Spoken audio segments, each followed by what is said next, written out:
And now we'll show you how to make a custom signage board for your house. Ever had your guests call you because they're struggling to find your place? Well, today I'm going to show you how to make a custom signboard so you'll never have that problem again. So what we'll need for this project, I've got a couple of pieces of laminated pine board. I've got some stain, some sealant to protect the wood after we paint it, some screws, wood filler, some glue, paint and paint brushes. I've got my drill, I've got my set square, a pencil, I've got a sander, I've got my numbers of my home, and then I've got these little rubber spacers for the numbers just to give them a raised effect. So for this project, you can do either a vertical signboard or you can do a horizontal signboard. Today, we're going to go vertical and our numbers will be going downwards. And as you can see, I've got two rectangular pieces over here. I have cut the base slightly shorter, and that's just purely to accommodate the sides, which are also even length.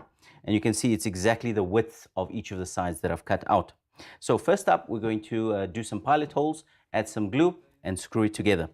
So I'm going to take the base of our planter box, and using my pre-cut pieces of wood, I'm going to take the side piece and just mount it perpendicular, and then just with a pencil draw a line right down.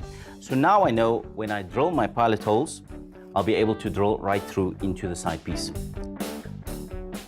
Now I'm using a pilot countersink bit, and what's great about this little bit here is that it creates a pilot hole for one, which gives us space in order to screw and allow the screw to go through without it splitting the wood, and also simultaneously creates a countersink, which allows our screw heads to be hidden.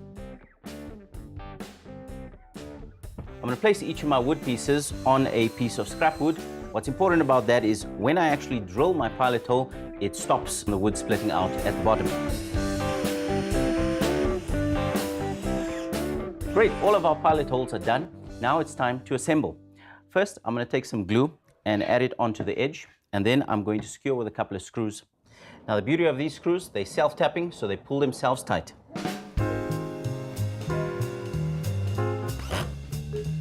Wood glue and screws ensure a permanent bond for our planter box.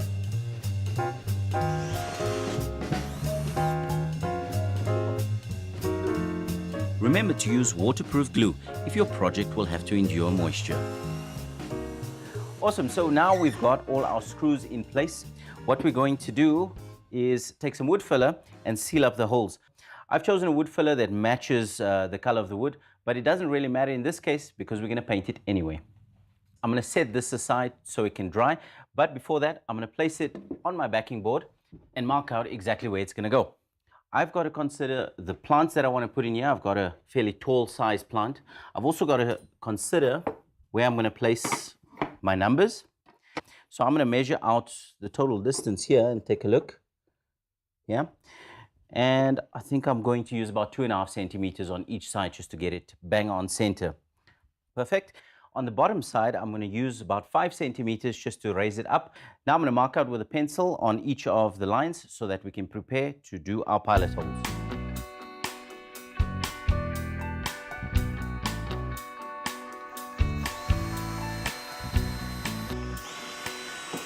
Now that I've drilled out my pilot holes and I've also countersunk here, this will form the back of our backing board. I'm going to flip it over. And the same measurements that I used on the side and the bottom, I'm going to do the exact same and mark out our planter box again. Okay, so now that I've traced out exactly where our planter box will be, I'm now going to set this aside for the wood filler to dry, but let's move on to staining our backing board. It is always a good idea to sand your wooden projects down before treating it with a stain or paint. Remember to sand both the backboard and the planter box. With the stain drying on our backing board, it's time to get started on our planter's pot. So I'm going to apply a primer because this is natural wood and it needs some protection before we put on our color. Now that our primer is dry, it's time for our paint. So I'm going to apply a water-based acrylic paint. So after 2 coats of paint, it looks beautiful. Now, in order to keep it lasting long, we're going to actually use a water-based sealant and apply it. Although it won't be exposed to the elements, we just want to keep it looking good for much longer.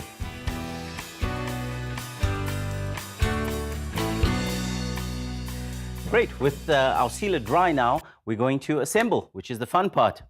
So let's pop some glue on the underside here and we'll place it onto our backing board. we go.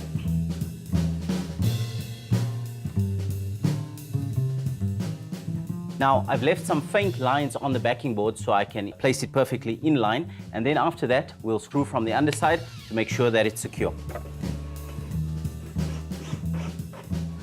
Excellent. Now our planter box is secured. It's time to attach our numbers. So I'm just going to place them out equally spaced from each other. And I'm going to use these little spaces and place them under each just to give them a nice raised effect.